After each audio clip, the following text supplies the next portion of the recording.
Mais si tu vas dans ton code, ça te Je dit, sais, j'ai déjà. Non, c'est un petit peu. dis pas le métier d'avion. Mais de ton téléphone, tu peux pas voir.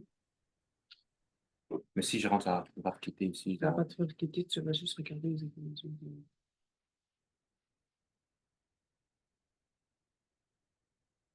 Ah ouais.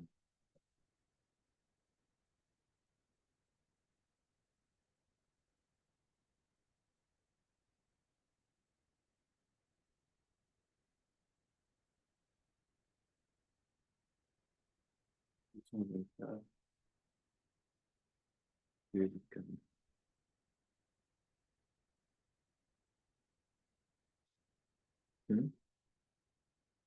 Merci.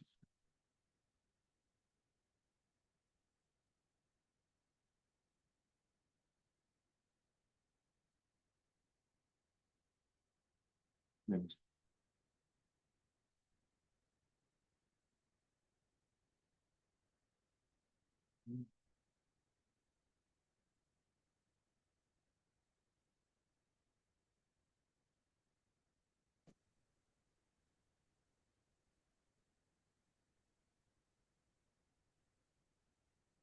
Ah, Oui, le passeport dedans. ouais, c'est ça.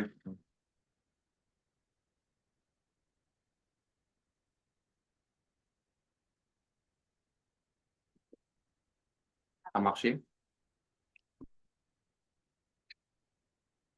Bon, vas-y, on va commencer. Est-ce que tout le monde m'entend bien? Oui, Tout le monde entend? Tout le monde entend? Ah ouais, personne n'a mis sa caméra aujourd'hui. Ah ouais, oui, on entend. vas-y. Bon, ben, j'espère que tout le monde a passé une belle semaine. Je vois quelques gens qui étaient là la semaine dernière. Je vois quand même deux, trois nouveaux. Bon, ben, là, aujourd'hui, on va pas se présenter comme on a fait. On va juste aller directement. On va commencer par une prière. Je vais prier.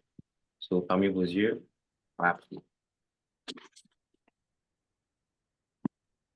Au nom du Père, du Fils et du Saint-Esprit, Père éternel, nous te remercions, Seigneur, de nous avoir gardés, de nous avoir protégés. Jusqu'à aujourd'hui, Seigneur, nous te remercions car tu nous as offert le souffle de vie. Nous te remercions pour la grâce que tu nous as donnée d'être vivants avec nos quatre sens en ce moment, Père éternel. Deuxièmement, nous venons vers toi car nous sommes tous en ce moment des jeunes dédiés à vouloir réussir, à vouloir avancer. Là, nous nous réunions ensemble pour faire un petit Bible study, rester dans ta parole et étudier dans ta parole, Seigneur. Je prie, Seigneur, que le Saint-Esprit puisse être, puisse faire partie de chacun d'entre nous en ce moment, que nous puissions avoir l'habilité de bien comprendre et de bien comprendre ce que tu veux nous dire, le message que tu veux nous faire passer, et que tout ce qu'on apprend, nous puissions le mettre en application, car c'est ça le plus important. On prie, Seigneur, que tu puisses nous fortifier, nous ouvrir les oreilles et ouvrir notre cœur. Je prie que tu puisses me guider, moi, et guider Miché. J'ai ainsi prié au nom de Jésus. Amen.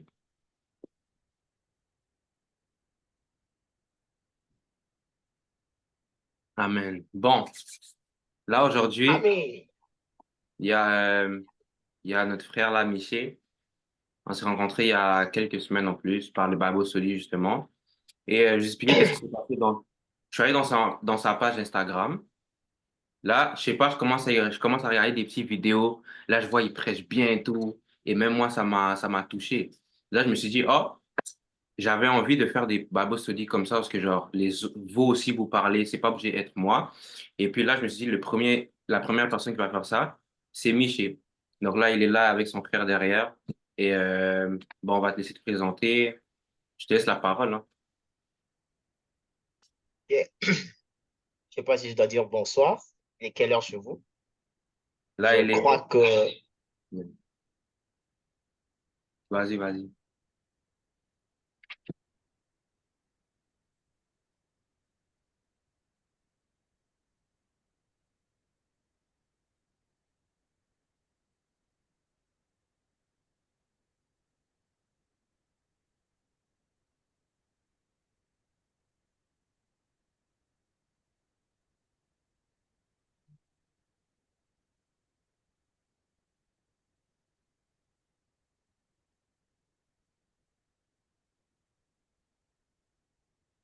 Ouais, allô, tu m'entends?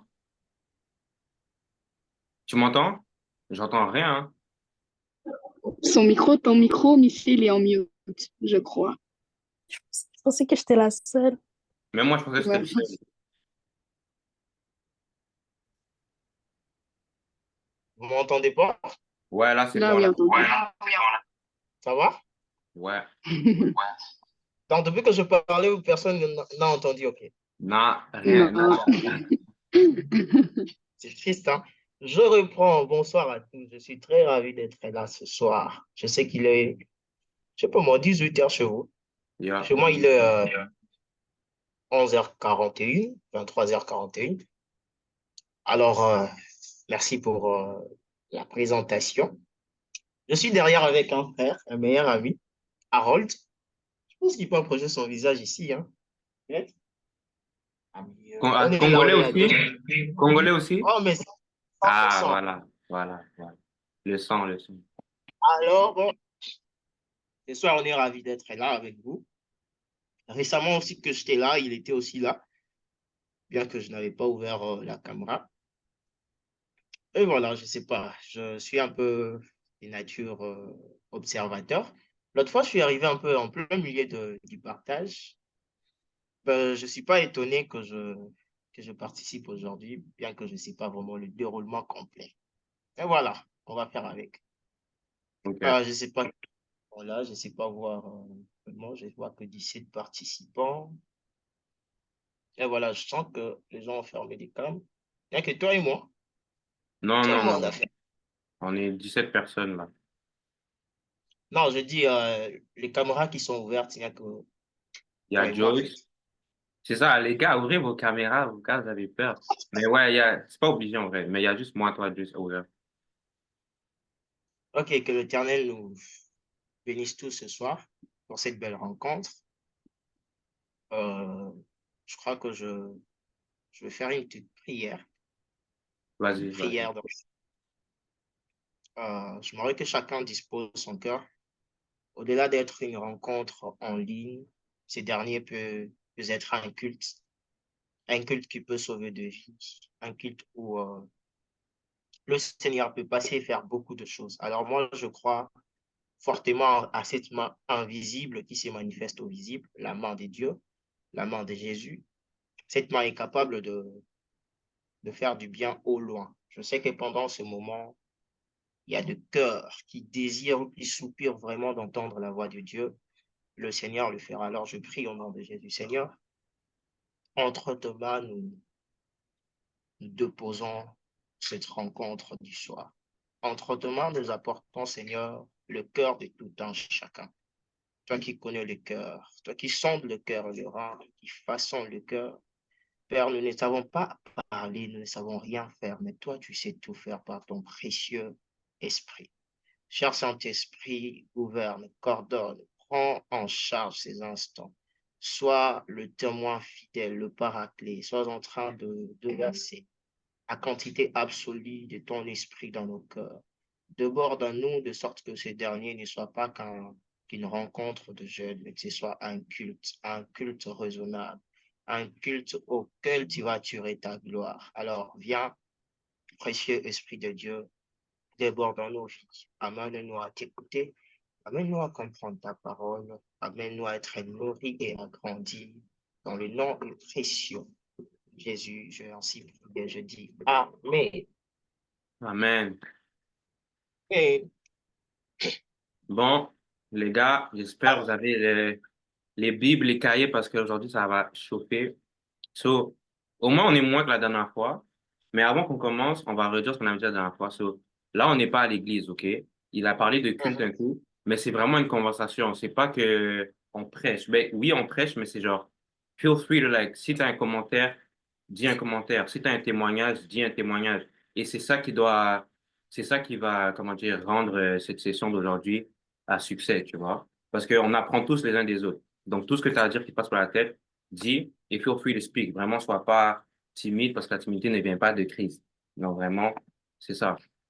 Donc, bien Michel, dit. de quoi on va parler aujourd'hui?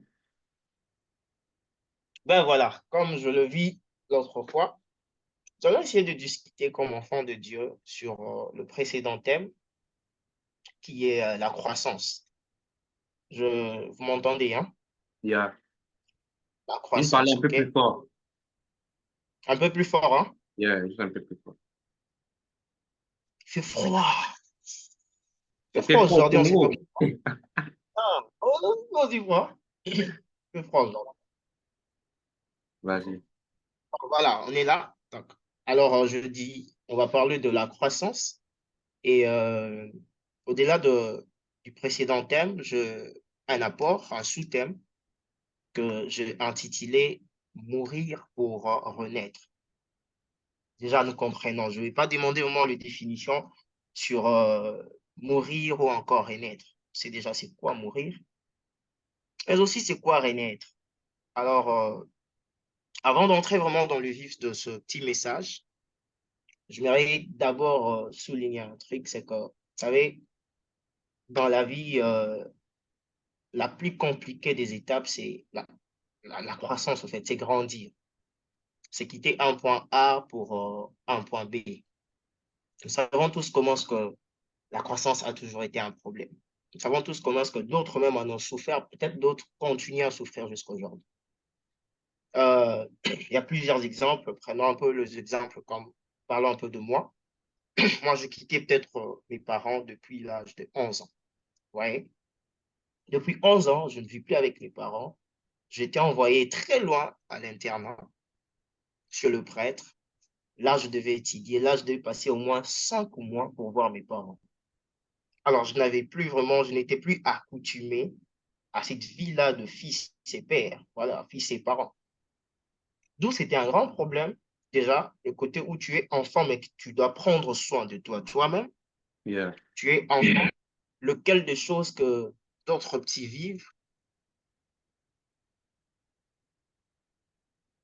Là, t'es mieux, t'es mieux, t'es mieux, t'es mieux, t'es mieux. right? Yeah, c'est bon. On t'entendait, t'as arrêté à...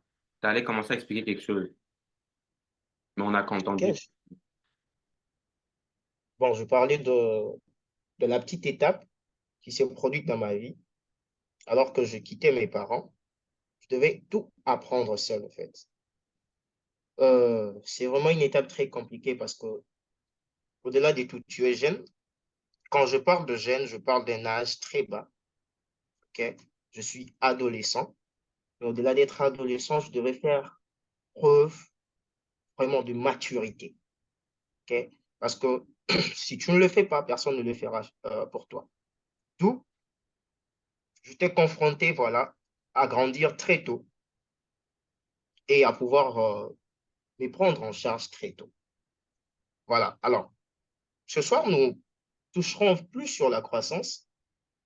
Et l'une des définitions que j'aimerais un peu nous proposer ce soir, nous n'allons pas prendre les définitions du dictionnaire parce que Hmm. ça ne va pas coller avec tout ce que nous allons dire ce soir.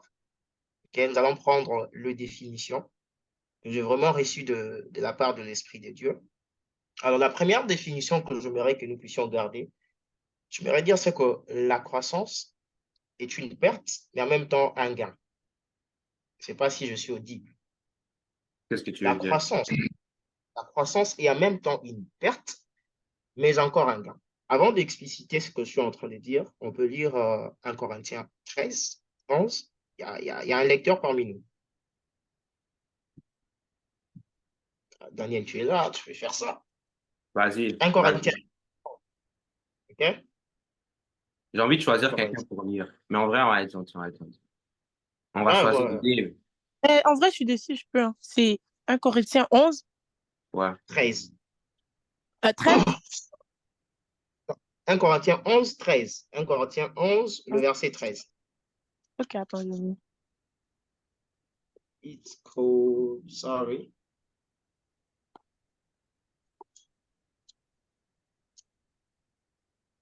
Et en attendant qu'elle cherche le verset, genre, j'ai une question pour vous en vrai, genre. Quand on vous dit Ok. mourir et grandir, genre, c'est quoi la différence? C'est quoi la différence en vrai pour vous? Quand on dit mourir, hein, Genre, la question elle est posée à moi ou à tout non, le je monde? parle pas à tout le monde, tout le monde. Ceux qui veulent répondre, vous pouvez. Ok. Je veux juste ajouter par rapport à la question que grandir ne veut pas dire mourir parce que tout le monde est forcé de grandir, mais si si tu n'apprends pas de ce que tu fais, tu vas jamais mûrir. Mais Hmm. c'est comme ça que je comprends. T'as raison, c'est vrai, c'est vrai, c'est vrai. Mhm. Je n'ai pas bien suivi, mais ça va. Oh, t'as pas entendu? Ouais, je n'ai pas bien suivi en fait. Il a dit que genre, tu peux répéter, je laisse répéter. Écoute bien, écoute bien. Mhm. Est-ce que le passage a été trouvé? Ah ouais, c'est trouvé, hein. Tu On pensais? on peut dire le passage. Ok, vas-y. Jugez en vous-même, il est convenable pour une femme de prier sans avoir la tête couverte. La Non, nature c'est pas ça. elle-même. Ah non, c'est pas lui. C'est pas ça. Vous avez dit 11, 13. Incorrect. Non, Ok. 13-11. 13-11. Vous avez confondu en fait. Ouais, 13-11. c'est- 13-11. 13-11. Là, je parle de la perte qu'il y a lorsque nous grandissons, mais aussi du gain. Donc, je donnais ces passages pour expliciter ce que je suis en train de dire. ok, c'est bon. Euh, Ah, Maintenant, donc, ces trois choses restant la foi, l'espérance, l'amour. Mais la plus grande des trois, c'est l'amour. Amen. Est-ce que tu peux Euh, relire? Ouais. Euh, vas-y, bon, non. vas-y. 1 Corinthiens 13-11. 13-11. 13-11. Regarde très bien. Ok. Lorsque j'étais 13-11. enfant, lorsque D'accord, j'étais très bien. enfant, je parlais C'est ça. comme un enfant, je pensais comme un enfant, je raisonnais comme un enfant. Lorsque je suis devenue un homme, j'ai mis fin à ce qui était de l'enfant. Aujourd'hui, nous voyons au moyen d'un miroir de Non, manière vous pouvez peu... vous arrêter au verset 11. C'est bon. Le verset 11, c'est bon. Merci beaucoup, hein. Merci. Ah, Ok, c'est ça le passage. C'est 1 Corinthiens 13-11. Je veux la version Louis II qui dit, lorsque j'étais enfant, je parlais comme un enfant. Je pensais comme un enfant. Je raisonnais comme un enfant. Lorsque je suis devenu homme, je fais disparaître ce qui était de l'enfant. Alors, c'est comme ça que je choisis la définition. Celle que je viens de donner tout à l'heure, c'est que la croissance est une perte, mais en même temps un gain. C'est-à-dire, lorsque j'étais enfant, il y a des choses qui s'attachaient à l'âge que j'avais. Mais avec de l'âge, en prenant de l'âge, il a fallu que je fasse disparaître certaines autres choses pour en acquérir d'autres.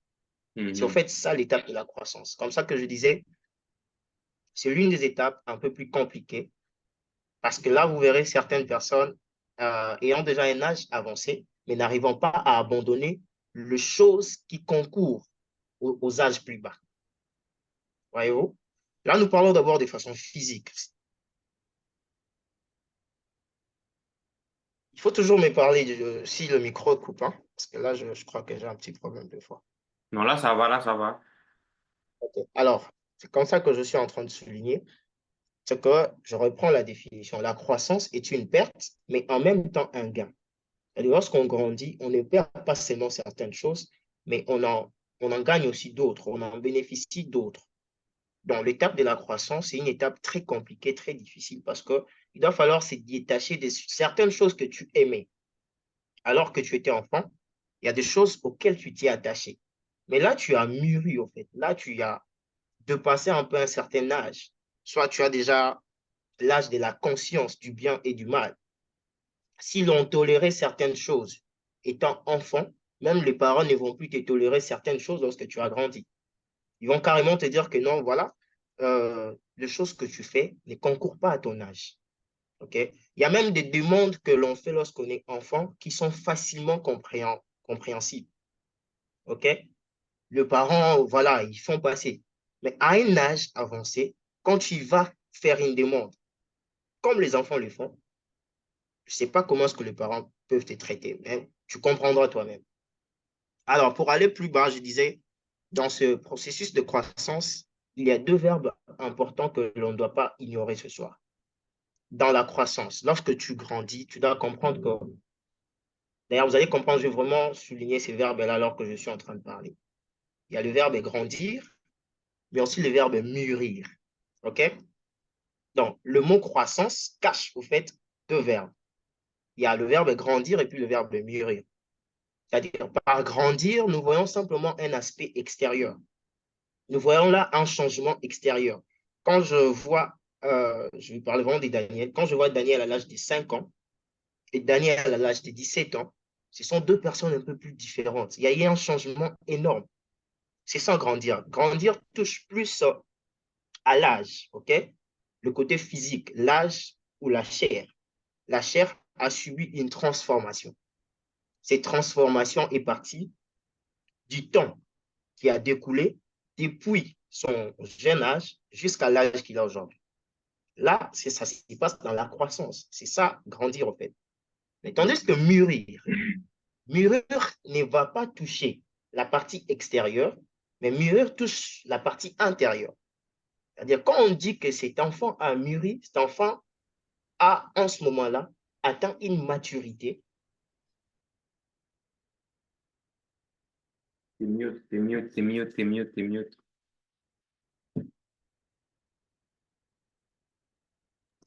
On n'entend plus trop. Non, je pense qu'il a quitté ça. Oh, il a Ça quitté! ben ça. Ouais.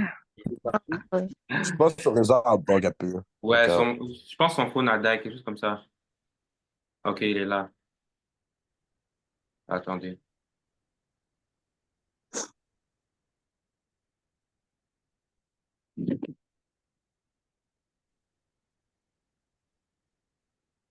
Ok, il est là, c'est bon.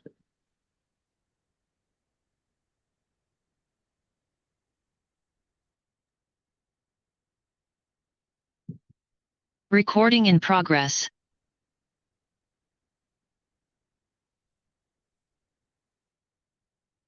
T'es mute, t'es mute.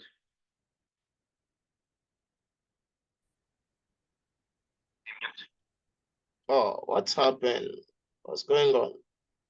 Vous m'entendez? Et là, c'est bon. On est Oh, rendu à, on va arrêter à, comment dire. Donc, en gros, tu peux t'expliquer genre grandir avec le corps physique, genre, et grandir avec la spiritualité, un peu la différence et mûrir. ouais, c'est ça. J'étais en train de faire une différence entre la partie physique et la partie spirituelle. Lorsque je parle de grandir, regardons ça dans un aspect physique, en fait. On voit la chair qui subit une transformation ou un changement. Lorsque je parle de mûrir, allons un peu dans le fond de la personne, ce qui se passe dans son fort intérieur. Par mûrir, il y a l'esprit qui est en train de croître. Parce qu'avec grandir, j'aimerais on retient l'âge, on voit l'âge simplement. Avec mûrir, j'aimerais qu'on retienne le fruit. Okay? Parce que la maturité est constatée au travers du fruit que l'on commence à porter. Okay? Tandis que le changement extérieur, la croissance extérieure est constatée du point de vue, voilà, ces transformations que nous Yeah. subissons. Mais la croissance intérieure n'est pas directement vue par une transformation physique, mais elle est constatée par un langage qui ressort de la personne. C'est comme ça que mûrir est plus dans l'esprit. Mais tandis que grandir, c'est au fait ton âme qui est liée à ta chair subisse une transformation. Je ne sais pas si je parle à quelqu'un là, je sens que... Ouais, ça fait du sens. Est-ce qu'on comprend la différence? Yeah. Ok, c'est ça. Mûrir, en fait, c'est vraiment un exercice pratique et quotidien. On revient toujours sur la chose. C'est une transformation interne due à un travail d'activation permanent. Okay? Je subis un travail permanent. Ça ne requiert pas, en fait, l'âge. Je me vraiment souligner. Je peux avoir 18 ans, mais avec une maturité de quelqu'un qui a déjà 40 ans. OK? C'est, en fait, les choses que je subis très tôt m'ont rendu, au fait, fort, si je peux le dire, m'ont transformé très tôt. Plusieurs personnes n'ont pas réussi la grâce d'avoir la vie facile comme tout le monde. Alors, ils ont connu peut-être la vie très tôt. Alors, ce qu'ils ont connu à l'extérieur les a directement transformés. Vous verrez un enfant de 15 ans, mais son comportement est très mature. Son langage est très mature. Mais en même temps, vous verrez aussi un adulte de 25 ans, 30 ans. mais qui s'en va vraiment se pervertir. Lui, il ne sait pas voir son âge. OK? Et dans la famille, on a même des personnes pareilles. On a même des parents qui s'attachent aux plus jeunes qu'aux plus grands. Ouais, Parce que ouais. les parents, ils se disent, mais celui-ci, sorry. It's fine? Vous m'écoutez? Non, non, c'est parfait, c'est bon. C'est Ouais, on bon? t'entend. On t'entend. Ils peuvent dire, bon, celui-ci a, voilà, celui-ci a 12 ans, le petit frère, les cadets. Son grand frère a 30 ans. Mais le parent préfère plus discuter avec celui qui a 12 ans que celui qui a 30 ans. Je ne sais pas si on comprend. Yeah. Alors, c'est ça, au fait, le tap de la croissance. Alors, pour croître, au fait, il faudrait avant tout mourir. Ça, c'est le plus important. Car la mort, je dirais que la mort qui s'effectue dans la croissance n'est pas directement constatée. Qu'est-ce que je cherche à dire? Yeah. Lorsque tu grandis, tu subis au fait cette croissance. Toi-même, tu ne sais pas sentir que je grandis, mais tu sais voir que je grandis. OK? Mhm. Lorsque tu te développes comme ça, tu avais 1,50 m, tu atteins 2 mètres, tu n'as pas senti le travail qui s'est produit. OK? Au cours du temps, tu as vu simplement un changement t'atteindre. Mais tu n'as pas senti que non, il y avait mon petit doigt qui s'est tiré, au fait. C'est ça, c'est OK? ça. C'est pour ça que je dis la mort qui s'effectue dans la croissance n'est pas directement constatée. Mais au travers du changement qui s'effectuera, l'on verra clairement que la personne a changé. OK? C'est-à-dire la perte qu'il y a lorsqu'on grandit, elle n'est pas constatée, au fait. OK? Mais compte tenu de ce que les gens vont voir, ils sauront réellement que la personne a subi quelque chose. Mhm. De la même manière, le gain qui te sera attribué ne sera pas directement constaté. Mais par tes dires, par ta manière de parler, les gens sauront qu'il s'est passé un truc dans le chef de cette personne. Yeah. Et alors, vous savez déjà qu'il n'existait pas de gloire sans épreuve. Tout comme Jésus ne pouvait pas accepter ou porter la couronne de pine, pardon, la couronne de gloire sans préalablement porter la couronne de pine. Tout ça, c'est pour dire quoi? Qu'il n'y a pas de succès sans épreuve. Okay? Mhm. Il faut mettre une épreuve dans le chemin de sur le chemin de ta destinée. Il ne faut jamais refuter même de la souffrance. C'est par là que je vais tomber. Je disais tantôt, avant de porter du fruit, une sémence, je parlais d'une graine ou d'un grain, une sémence doit sécher jusqu'à revêtir euh, un, comment je peux dire ça, à revêtir soit une nature qui n'est pas bonne, en fait. OK? À revêtir une apparence qui est totalement morte. C'est-à-dire la graine doit sécher et mourir pour renaître.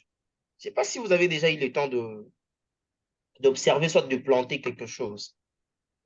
Lorsque vous allez planter une graine, vous allez remarquer que le travail qui s'effectue, c'est un travail très capital. C'est vraiment ce qui se passe dans l'homme. Christ dira que la nature ne vous enseigne-t-elle pas?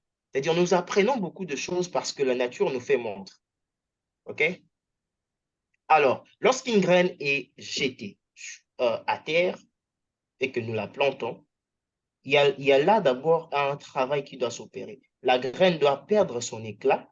Au-delà de perdre son éclat, cette graine-là doit mourir. Par mourir, nous voyons un côté vraiment où la graine pourrit. La graine va connaître une putréfaction, ok? La graine va pourrir. Et c'est de là, de cette mort, que le fruit sera engendré. Okay? La graine va commencer à donner des petites plantes parce qu'elle a subi ou elle a accepté de mourir. Alors nous, enfants de Dieu, on ne peut pas porter de fruits si au préalable, nous ne mourrons pas. OK? Donc, l'étape de la croissance exige réellement la mort. Alors, Et en parlant de... laisse-moi rajouter Ouais, quelque chose sur ce que tu as dit. Euh, En plus, il y a comme 2, 3 jours, là, je parlais avec ma sœur. On était ici, là, on parlait d'un sujet, là, vraiment. Et quelque chose qu'on avait parlé, c'était la crainte de Dieu, c'est le commencement de la sagesse. Et ce verset-là, c'est la source de toute chose sur terre, tu vois. Quand tu crains Dieu, quand on dit craindre Dieu, c'est comme vous savez pas avoir peur de Dieu, genre j'ai peur de lui, tu vois. Mais craindre Dieu du sens que tu te mets des limites, tu vois. Et que ça peut arriver que tu vois, tu tombes dans le péché ou que moi, ça m'arrive de tomber dans le péché, trust me. Et que, tu vois, le fait que tu le crains, ça enfreint une limite que tu vas jamais, genre, euh, comment dire, tu vas jamais abuser, en fait. Tu vois, tu vas jamais aller abuser dans ton péché. Ou sinon, tu vas jamais fully leave Jesus. Tu vas jamais partir de Christ, tu comprends? Parce que cette crainte est juste en toi, tu vois.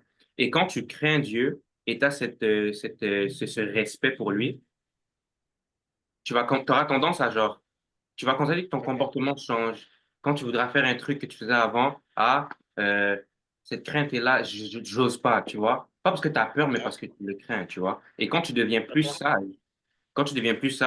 constates, c'est là que tu es plus, tu vois, tu es plus productive. Tu écoutes à l'école, tu as des meilleurs résultats, tu écoutes tes parents et tu écoutes toute chose qui est bien pour toi et qui te bénéficie, tu comprends, qui te bénéficie. Et genre, quand tu commences à faire ça, t'apprends, tu restes dans la crainte de Dieu et tout, tu vas constater qu'après, tu vois, tu commences à appliquer ces choses-là, tu vois. Et quand tu appliques ces choses-là, les résultats viennent et les résultats seront majoritairement positifs tout le temps, tu vois. Et tout ça commence par Ok. le verset de craindre Dieu et le commencement de la sagesse, tu vois. Et c'est relié avec ce que tu Amen. dis, mûrir, tu vois. C'est tout un processus que je viens de dire, hein. C'est pas, en deux doigts que ça se passe. Mais c'est, comme tu as dit, D'accord. c'est tout un processus. Tu vas pas constater que ton doigt grandit, mais tu vas voir que, oh, 2 ans plus tard, mon doigt a grandi de 5 pouces, tu vois, de 5 pouces, pas de 5 Ouais. pouces. Tu vois ce que je veux dire, non? Donc vraiment, c'est ça, la crainte de Dieu est le commencement de la sagesse. Tu peux continuer. Amen, amen, amen, amen. Gloire à Dieu, c'est vraiment ça. Alors, je me réitérer à ce que je disais. Parlant de la mort, j'étais en train de dire que euh, quand je parle de la mort, je fais là allusion à deux choses. Il y a la perte et il y a la souffrance. Ok? Lorsque le grain entre sous la terre, le grain va perdre d'abord son éclat, mais le grain va aussi souffrir d'être noyé, arrosé, pour porter un nouvel éclat plus tard. Ok? Lorsque tu deviens enfant de Dieu, certainement, je serai en train de dire ça, il y a une perte d'une ancienne vie que tu aimais certainement. OK? De cette perte, il y aura une souffrance. Une souffrance, quand nous allons lire le passage, nous allons comprendre, une souffrance qui ne sera que ta croix que tu devras porter tout le jour. OK? Parce que le Seigneur est en train de te prouver pour voir si réellement ce que tu dis être, tu l'es. C'est ça Hmm. l'importance de l'épreuve. Que quand tu te dis chrétien, il doit falloir qu'une épreuve vienne pour approuver ce que tu dis être. Quand tu dis que tu es un enfant de Dieu, que tu ne peux plus tomber dans le péché, il faut un péché dans les secteurs le plus faibles où tu tombais vienne pour te prouver. Vous voyez, on ne peut pas te trouver dans un secteur qui ne t'a jamais séduit. OK? Le diable ne t'apportera que le type des choses que tu aimes. Est-ce qu'on sait comprendre? Yeah. Alors, je dirais tantôt, c'est que si tu ne sais pas perdre et souffrir, tu ne pourras pas mourir et renaître. Il faut qu'on comprenne ça. Si nous ne savons pas perdre et souffrir, on ne pourra jamais mourir et renaître. Alors, on va lire vraiment le passage de base qui est, ça je vais lire moi-même, le passage de base qui est vraiment le passage de base du message, en fait. C'est Jean 12, 24. Je lis, en vérité, je vous le dis, si les grains de blé qui est tombé en terre ne meurt, il reste seul. Mais s'il meurt, il porte beaucoup de fruits. Nous allons aller doucement. C'est Jésus qui est en train de parler. Ici, il dit, si le grain de blé qui est tombé en terre, on retient d'abord le grain qui tombe en terre, tombé en terre, et on retient la deuxième partie, s'il meurt, il porte beaucoup de fruits. La vérité, c'est que si les grains, oui, euh, Non, t'es sur mute là. Là, t'es sur mute.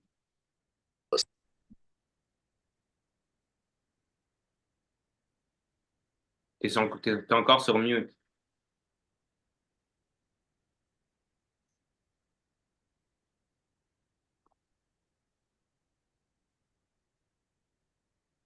Non, t'es sur mute encore. non, ça va? Yeah. Oui, écoutez. Gabriel vous demande le verset, t'es sur mute encore.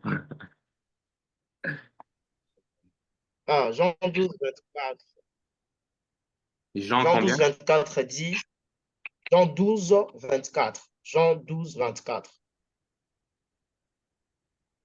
Jean 12, 24. Jean 12, 24. Jean 12, 24. C'est bon? Yeah. On peut aller? Mhm. Ok, je lisais, le passage dit, en vérité, je vous le dis, si le grain de blé qui est tombé en terre ne meurt, il reste seul. Mais s'il meurt, il porte beaucoup de fruits. C'est-à-dire, si un chrétien, bon, un enfant, même pas un enfant, une personne quelconque, acceptant Christ et ne veut pas mourir, c'est comme quelqu'un qui ne prend que le côté salut, mais sans pour autant prendre le côté seigneurie. C'est-à-dire, tu acceptes les seigneurs. Non, tu acceptes Christ comme sauveur, mais pas comme seigneur.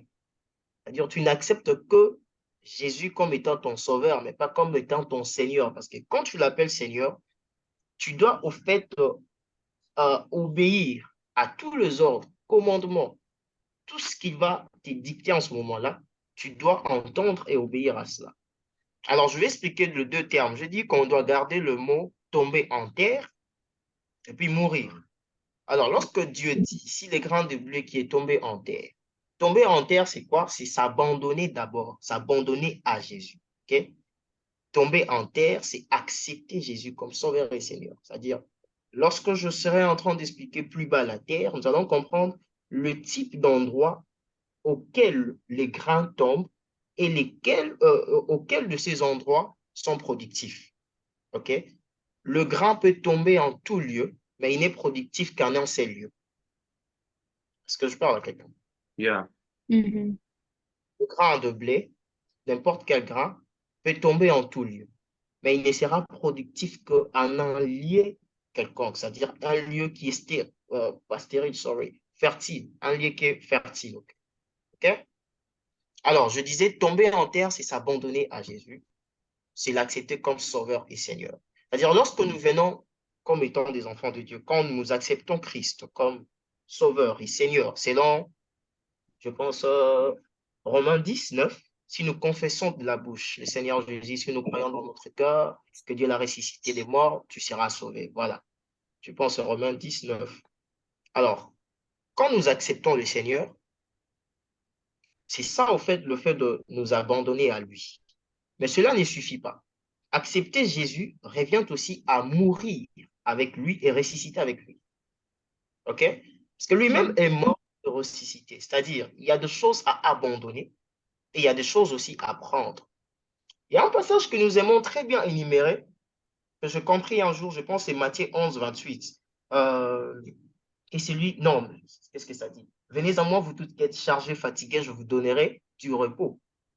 Ça ne s'arrête pas là. Mais il dit, prenez mon joug, car mon joug est léger. OK? C'est-à-dire, il y a là comme étant un échange. Mm. On ne vient pas simplement déposer notre fardeau à Dieu, mais nous prenons aussi les fardeaux de Dieu. C'est ça le joug. Yeah. C'est-à-dire, tu ne peux pas venir pour être servi seulement. Tu dois venir aussi comme étant un serviteur pour servir. Mhm. OK? Quand tu viens à Christ, tu ne viens pas pour être servi, mais tu viens d'abord pour servir. Donc, quand tu viens comme étant enfant de Dieu, ne pense pas que tu es d'abord appelé à recevoir. Non, tu es appelé à donner. Mhm. OK? Et en donnant, que tu pourras recevoir. Je ne sais pas si je parle à quelqu'un.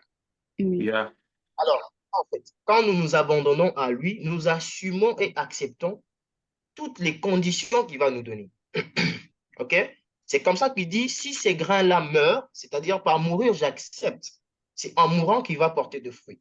Alors, mourir, c'est quoi? Mourir, c'est renoncer à soi-même, à sa vie, à ses priorités, à tout ce qui va avec.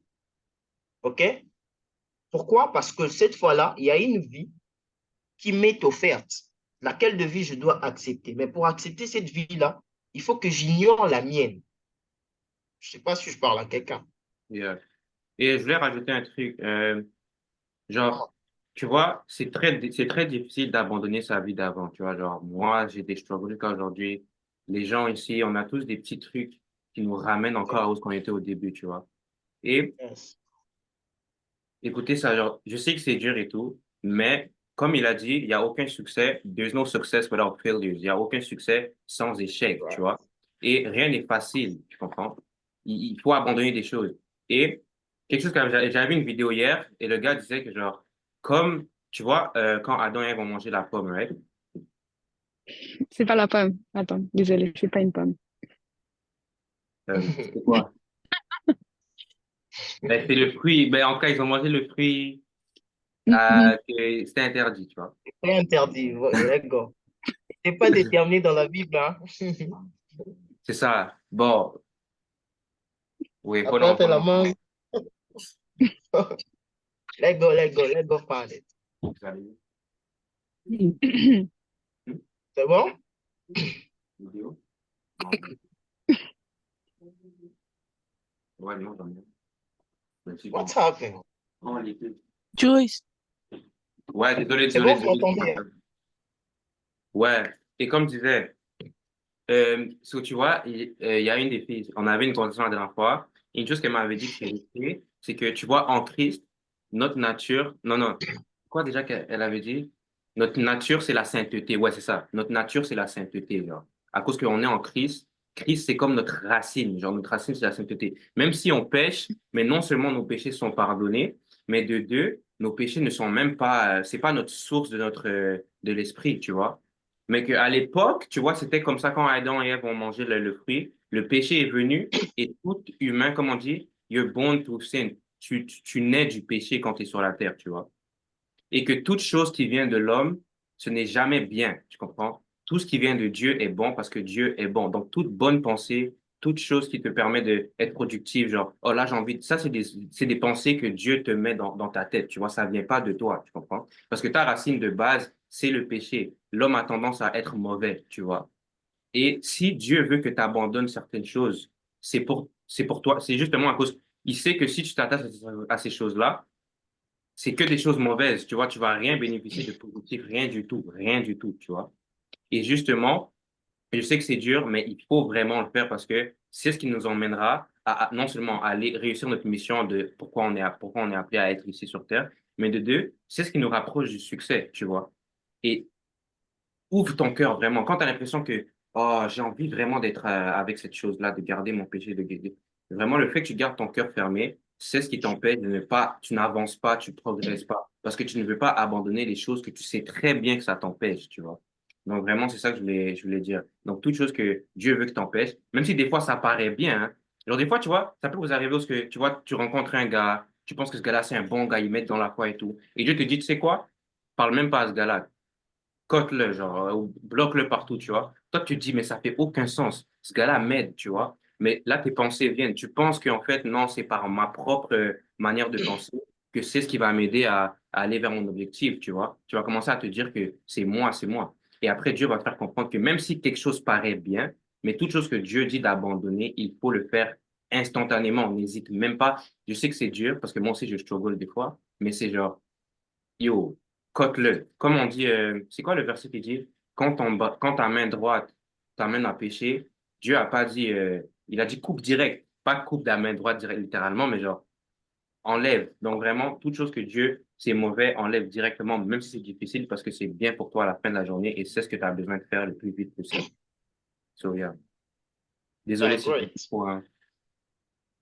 je te laisse Non, ça maintenant. va, hein. Ça va vraiment, tu rajoutes de très bonnes choses. Par là même, je peux rajouter aussi un adage qui dit le péché que tu nourris aujourd'hui se nourrira de toi demain. On prend un peu le péché comme étant l'image d'un serpent. C'est-à-dire le serpent que tu nourris aujourd'hui. Si c'est un type de serpent comme un anaconda, rassure-toi que c'est parce qu'il est petit qu'il ne te fait pas encore de mal, en fait. Mais demain, ce péché-là, ou ce serpent sera en train de, OK, sera en train de se nourrir de toi demain. Alors, une chose aussi à comprendre, c'est que euh, je donne d'abord les passages parce que je parlais de renoncer à soi-même, à ses priorités, à sa vie. Luc 9, 23 dit ceci. Si quelqu'un veut venir après moi, qu'il renonce à lui-même. La première des choses. Jésus dit à ses disciples, alors qu'ils avaient commencé à suivre Jésus depuis très longtemps, mais en plein milieu, alors que la mission devient très grande, il a fait entendre une chose. Vous savez, maintenant, si quelqu'un veut venir après moi, Si vous voulez vraiment me servir, vous devez renoncer à vous-même. Vous devez vous charger chaque jour de votre croix et puis me suivre. Vous voyez? Le Seigneur n'a pas omis la croix pour dire que non, les souffrances ne seront pas là. Okay? Il dit c'est charger chaque jour de sa croix. C'est-à-dire tu auras des problèmes que tu devras régler d'abord seul.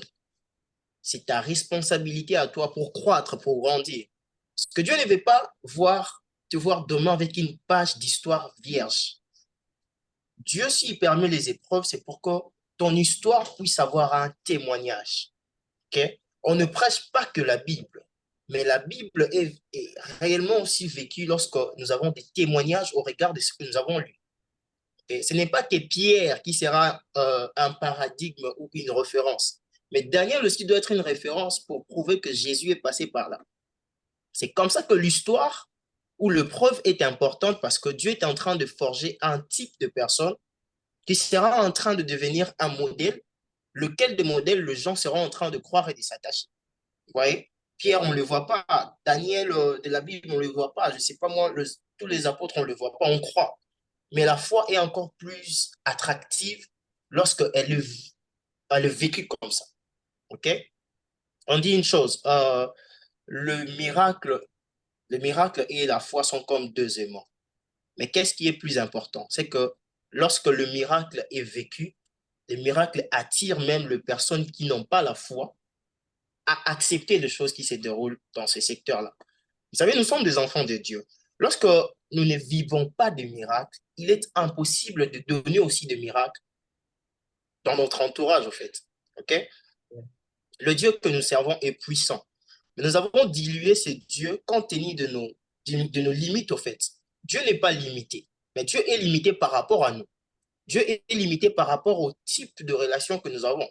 C'est-à-dire, s'il y a des choses auxquelles toi, tu ne crois pas, rassure-toi qu'à cette étape-là, tu limites Dieu. Il est très... comment je peux... Pour moi, c'est... Vous m'entendez? Ouais. Pour moi, c'est inconcevable de voir que, vraiment, en une année, je n'ai pas vécu un miracle, OK? Ou je n'ai pas vu un miracle. Vraiment, c'est inconcevable. Je ne sais pas comment expliquer, en fait. Pourquoi? L'autre fois, lorsqu'on a partagé, je vous parlais, permettez-moi vraiment d'ouvrir cette parenthèse, je vous parlais de la foi procrastinatrice. L'autre fois, nous avons parlé de la procrastination. OK? Mais il y a un type de foi qui est une maladie au sein de l'Église. C'est le type de foi qui ne renvoie que les choses à demain, alors que la Bible n'a carrément rien dit sur ça. La Bible n'a pas demandé à ce que nous puissions renvoyer les choses à demain. Pourquoi est-ce qu'on ne peut pas acquérir les choses que nous demandons aujourd'hui? Quel est ce Père vers qui nous partons toujours demander des choses qui nous renvoient toujours au futur? Donc, je vais me lasser, au fait. Je vais me lasser. À chaque fois, Seigneur, je te demande un truc, il faut que j'attende demain. Non, non, non. Donc, les choses ne sont pas instantanées, mais les choses ne sont que futuristes, au fait. Ce n'est pas normal. Dites-vous que ce n'est pas Dieu, mais c'est nous. C'est nous-mêmes qui avons instauré un système dans notre mental de faire attendre Dieu, au fait. Ce n'est pas Dieu même qui nous fait attendre, mais c'est nous autres qui faisons attendre Dieu. Et le Seigneur peut répondre maintenant, là. OK? Yeah. Comme Dieu savait Bon, dire, c'est quoi déjà mettons, non, non, mettons Dieu à notre horaire, non, non, mettons nous à l'horaire de Dieu et non Dieu à notre horaire. Ça, c'est puissant. OK. C'est-à-dire, Dieu ne vit pas selon notre horaire. Merci de rajouter ça encore. Alors, Dieu n'est pas coordonné à notre programme, en fait. Mais c'est nous autres qui sommes attachés au programme de Dieu. Et quand Dieu a prévu de te faire du bien en ce jour-là, mais que toi, tu ramènes ces biens à demain, tu regarderas comme un, je sais pas, il sera un peu stupéfait, il s'est dit, mais wow, mais j'allais lui donner ça aujourd'hui, mais il dit dans sa prière, croyez que tout ce que vous avez demandé en priant, vous le verrez s'accomplir. Le problème, c'est les contextes et puis l'interprétation de l'écriture. OK? Toute écriture n'est pas interprétée selon le type de situation que nous sommes en train de vivre ou de traverser. Il faudrait comprendre d'abord dans quelle situation ces passages-là a été donné. Mais aujourd'hui, on les prend partout. Je prie pour un malade, je finis la prière, croyez que tout ce que vous avez demandé en priant, vous le verrez s'accomplir. Et voilà, voilà. Marc 11, 24. Est-ce que c'est vraiment ça? C'est comme ça que tu vas demander à un chrétien en une année, il n'a vu aucun miracle. Même pas une fièvre, même pas une grippe partir. Vous savez, j'ai un témoignage puissant. Depuis 2017, je ne tombe plus malade. Et quand je dis de tomber malade, je tombe malade, je ne connais pas d'hôpital, je ne pars jamais. Pourquoi? Parce que j'étais tombé gravement malade en 2017, alors que c'était une année où j'ai commencé l'université. En commençant l'université, je rencontre vraiment une bonne dame qui était prophétesse. Alors que je la rencontre, je souffrais carrément. Elle m'a dit des choses étonnantes, lesquelles des choses se sont passées quand j'avais 3 ans. Je me suis au fait attaché. Mais j'étais tellement combattu, j'étais tellement malade. Alors j'avais dit à Dieu une chose, Seigneur, si tu veux moi que je te sers, parce que la dame m'avait dit beaucoup de choses, tu es enfant de Dieu, tu vas faire beaucoup de choses, voilà, voilà. Je dis à Dieu, Seigneur, si tu veux que je te sers, chaque année je tombe malade depuis que je m'y connais moi-même. Une seule chose suffit pour toi, que tu fasses pour moi, que je ne tombe plus jamais malade. Je vous l'ai dit, hein, je ne sais pas la dernière fois où j'ai été en hôpital pour voilà, me faire examiner. Quand je suis malade, certainement quand j'ai des maux de tête, je vais passer par un effervescent, juste parce que je sais que la journée était très chaude, voilà, une chaleur un peu accablante, c'est normal, là c'est dans mon physique, c'est normal. Mais quand c'est une maladie, une grippe, quelque chose comme vos trucs de Covid et tout, non. Moi, je suis immunisé. Toi, tu me protèges pour que moi, je fasse ton boulot. Il y a un passage que nous paraphrasons en disant, vous dans mon champ, moi dans vos maisons. C'est pas en fait biblique, hein. La Bible dit dans Exode 23, je pense, le verset 26, 25 à 26, la Bible dit, vous servirez l'Éternel, votre Dieu. Il bénira vos pains et vos eaux. Il y aura dans ton pays ni femme stérile, ni femme qui avorte. L'Éternel remplira le nombre de vos jours. Ouais, c'est un contrat. Je te sers et toi, tu fais ta part. Yeah. Alors moi, je dis à Dieu, Seigneur, écoute, je suis jeune, j'ai encore beaucoup de choses à vivre. Okay? Étant jeune, je dois profiter de beaucoup. Mais alors que j'abandonne et que moi, je dois commencer à user de mon argent pour ma santé, là, on ne se comprend pas. Voyez un peu. Et là, depuis, je vous rassure, la foi est importante. La foi est plus importante. Je vais en dire un truc, la foi est plus importante que l'onction. Hein? L'onction, c'est comme de l'huile, hein? Sur comment on appelle ça? Le poêle. OK? J'ai besoin de frire un truc, je mets de l'huile, puis je vais frire un truc. Maintenant, la foi, c'est rien. Il n'y a rien, mais j'ai besoin de quelque chose. Vous voyez? Il n'y a rien, j'ai besoin de quelque chose. Alors, je crois simplement en ce moment-là, ce que je veux, je dois l'acquérir. Voyez-vous? Alors, ce type de foi procrastinatrice, ce n'est pas Dieu, c'est nous. J'ai besoin de guérir un malade. Je sens que mon père doit être guéri, ma mère doit être guérie. Alors que je prie pour la personne, je sens que ça tarde, je touche la personne, il n'y a pas un changement. Alors que c'est souvent aux dernières heures, c'est souvent à la fin d'une chose que Dieu se manifeste. Pourquoi? Parce qu'entre une personne qui fait acte de foi, entre la foi et les miracles, il y a vraiment un intervalle qu'on appelle l'épreuve. L'intervalle qu'il y a au milieu, c'est le moment où le diable te dit ah, arrête, non, arrête, il ne va pas guérir, arrête. Ah, toi, tu peux guérir une personne. Vous voyez? C'est toujours ça le combat de la foi. Ça s'effectue en nous. C'est Mais toujours quand tu es... les croyances, genre, c'est vrai ça. Right. Ah, quand tu es patient et tu es violent, tu vas vivre un miracle. Quand tu es patient et violent, tu vas vivre un miracle. Quand tu te dis, Seigneur, que l'on sache que tu es Dieu, c'est soit moi, je ne sors pas si tu ne fais rien. C'est pas Voilà. si comme ça. C'est-à-dire, tu dis, je ne sors pas. Hein? Je ne fais rien. Je ne fais rien. Si toi, tu es Dieu, tu dois faire quelque chose. Parce que tu ne peux pas me laisser pourrir de honte. Là, je suis en public. Je dois prier pour un malade. Et le malade ne guérit pas. Le malade ne va pas rentrer. Il doit guérir. C'est toi le guérisseur, n'est-ce pas? Mais comment est-ce que ton nom doit changer? Tu n'es pas le guérisseur futuriste. Tu es le guérisseur instantané, ici et maintenant. Voyez un peu? Ça dépend maintenant de nous. Ce n'est pas Dieu, au fait. C'est moi qui ne vais pas s'attacher à ce qui peut se passer maintenant. Par ma peur, je renvoie ça demain. Tu dis à quelqu'un, va, le Seigneur t'a guéri. Il ne sait pas qui est ce malade que Jésus a rencontré. On l'a renvoyé avec sa maladie pour lui dire que non, tu vas aller guérir à la maison. C'est une peur qui est vraiment entrée dans l'Église. On ne veut pas vivre un miracle parce qu'on est confronté à l'épreuve de la foi. Et cette épreuve engendre en nous une impatience. On se dit seulement, Vas-y. Et laisse-moi rajouter quelque chose. Il y a un de mes amis, il s'appelle Gabriel, dans Kairos. Et une chose qu'il m'a souvent Mhm. dit, c'est genre, tu vois, une fois, moi, j'avais toujours cette question-là. OK, la Bible dit qu'on peut faire des miracles. OK, la Bible dit qu'on... OK, mais pourquoi on le fait pas alors? Qu'est-ce qui m'empêche? Genre, là, je vais transformer ça en pierre. Pourquoi je peux pas maintenant si je veux pas, tu vois? Et c'est toujours à cause de notre croyance. C'est même pas qu'on peut pas, mais c'est à cause que nous-mêmes, je sais pas pourquoi, mais on dirait que le cerveau humain a tendance à se limiter soi-même pour aucune raison, genre. Je sais pas pourquoi, tu vois. Et genre, j'avais vu un film, tu vois, le film, c'est genre, c'est comme si tu as deux versions de. Non, même pas, c'est la même version de toi-même, tu vois. Et genre, là, le maître, on va dire Dieu, OK? On va le changer de contexte. Donc, Dieu te montre, toi, toi, Soulamite, par exemple. Dieu te montre que Mhm. Soulamite, là, toi, tu es là. C'est ma cousine, by the way, pour ceux qui ne savent pas. Et genre, Soulamite, toi, tu es là, OK? Et puis, Dieu te montre, Dieu, tu fais un rêve et Dieu te montre exactement ton avenir. Genre, tu auras du succès. Mais il te dit qu'est-ce que tu dois faire exactement, quoi faire. À partir d'aujourd'hui, quand tu vas te réveiller, tu vas faire exactement. Pourquoi? Parce que tu as vu, tu vois ce que je veux dire? Mais si par exemple, Yes. Dieu a exactement le même plan, mais il te dit, OK, tu sais quoi? Tout ce que tu as besoin, c'est me faire confiance, mais juste pas te montrer, tu vois?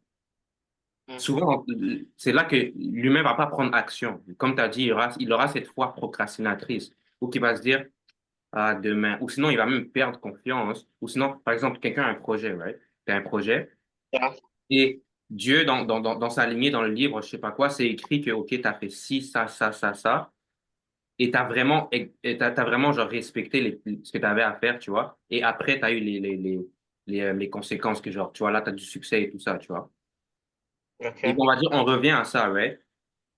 Et genre, au lieu que tu commences à faire exactement, au lieu que tu commences à faire ce que tu as à faire à partir d'aujourd'hui, genre maintenant, en fait, tu le fais pas à cause que toi-même, en fait, c'est toi-même. Toi-même, tu penses que tu ne peux pas arriver, tu vas pas y arriver, tu vois. Genre, oh, il y a tellement de gens qui font ça. Oh, par exemple, tu es un sportif, je sais pas. Oh, il y a tellement de gens qui vont faire ça. Tu sais que tu dois aller t'entraîner, mais tu veux pas aller t'entraîner. Ou tu sais que, à cause que tu as cette foi procrastinatrice, à cause que soit tu penses trop, ou soit c'est juste que comment dire, tes croyances t'empêchent, comme tu as dit, de avancer, tu vois. Et ça, c'est un sérieux gros problème en passant. Parce que si c'est ici, peut-être toi, tu es censé être millionnaire, hein, peut-être que Kazi est censé être je sais pas quoi, tu vois. Et des fois, nous-mêmes, on s'éloigne de notre destinée juste parce qu'on a cette foi procrastinatrice. Et la foi procrastinatrice, comme il y avait un gars qui disait que la procrastination, c'est une manifestation de l'esprit de pauvreté, comme j'avais dit la semaine dernière.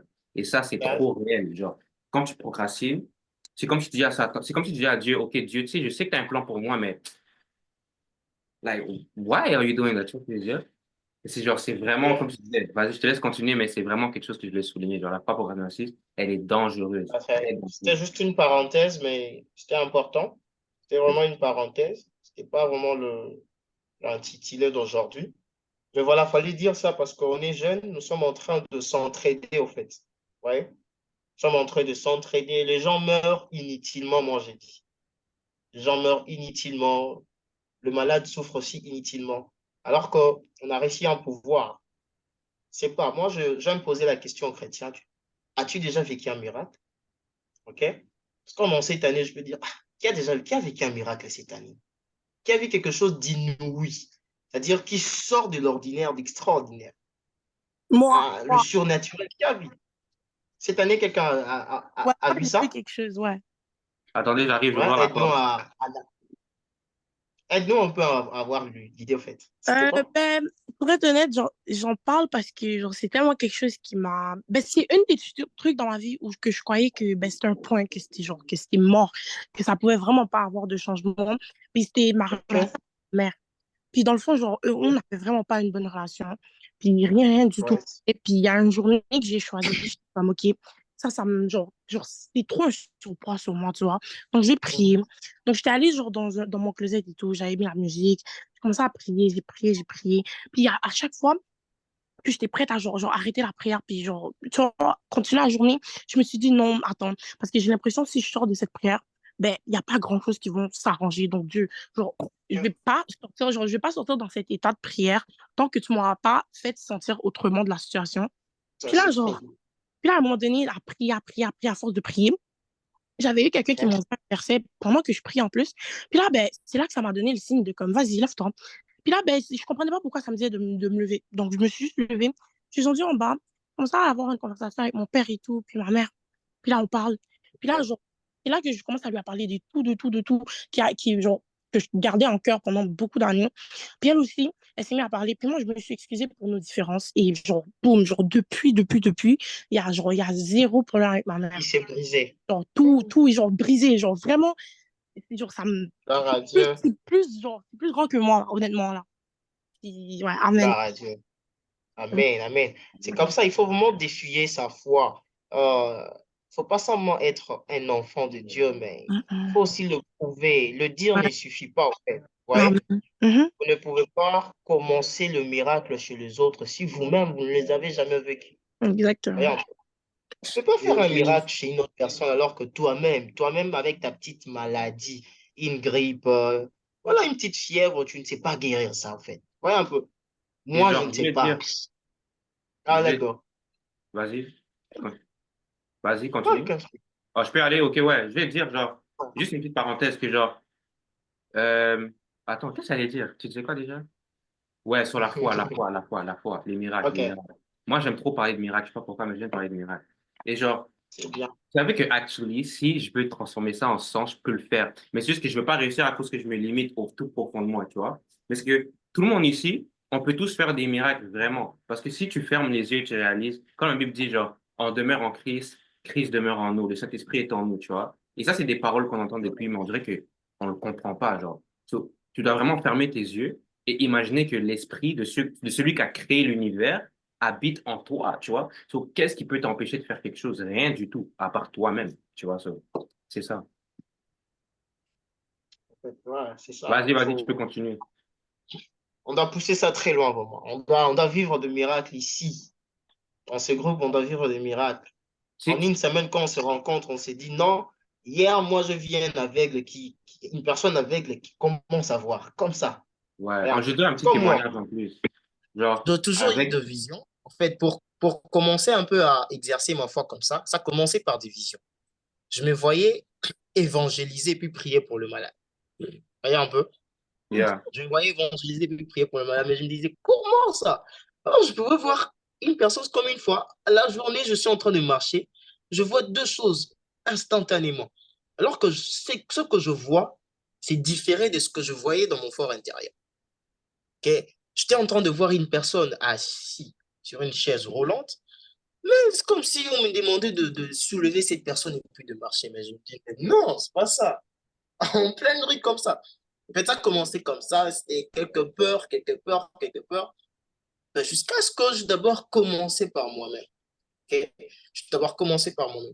Alors, je n'aime pas passer un culte ou manquer. Non, quand je passe un culte avec des gens, je n'aime pas manquer la partie il faut prier pour les malades. OK?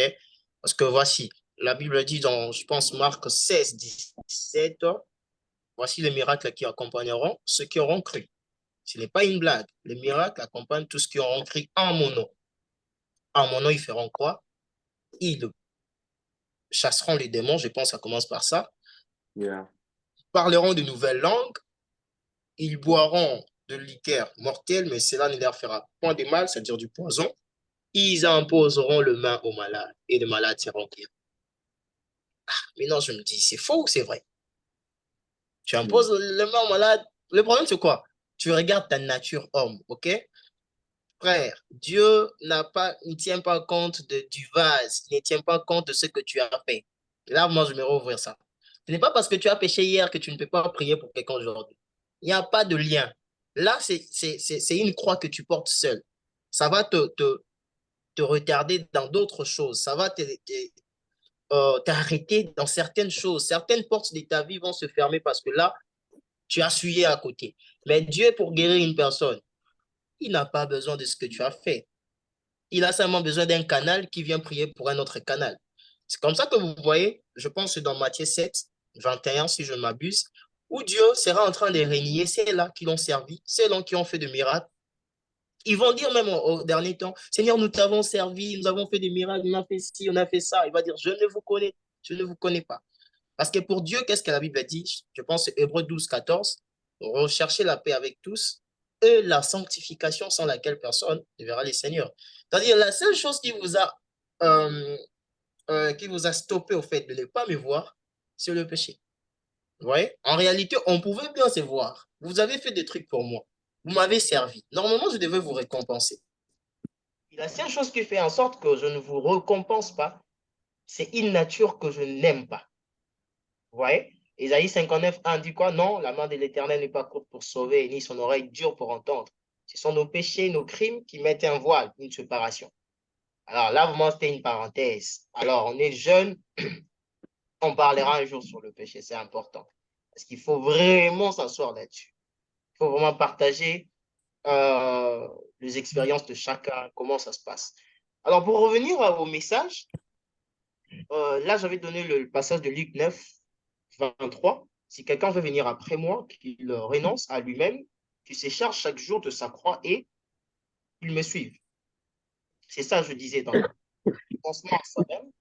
Et puis, tu te charges de ta croix. Donc, tes problèmes, souffrances et tout ça, charge-toi d'abord et suis. Après ça, tu vas suivre Dieu. Vous verrez Pierre, dans Matthieu 4, lorsque le Seigneur viendra rencontrer Pierre et André, il va rencontrer Pierre comme étant pêcheur d'hommes. Okay? Et il va dire à Pierre, venez et suivez-moi, je ferai de vous deux pêcheurs d'âmes. Okay? Oh, pardon, pêcheur de poissons. Qu'est-ce que je suis en train de dire? Pêcheur de poissons qui devient pêcheur d'hommes. Sorry. OK? Bon, Pierre était là. Il a d'abord renoncé à son ancienne vie. Si nous suivons ce que les théologiens disent, c'est que Pierre avait des taxes à payer, il avait plusieurs dettes. Il avait vraiment beaucoup de choses à donner, mais il n'a pas regardé ses taxes et toutes ses dettes, il a suivi Jésus. Vous voyez un peu, il a renoncé. C'est-à-dire, on ne suit pas simplement Jésus parce qu'on est clean. Je dis, il n'y a pas, on ne vient pas à l'hôpital parce qu'on est guéri. On vient à l'hôpital parce qu'on est malade. Alors, je n'accepte pas une personne qui, pour devenir chrétien, il veut d'abord arrêter la vie de péché. Non, viens avec tes péchés là, à l'église.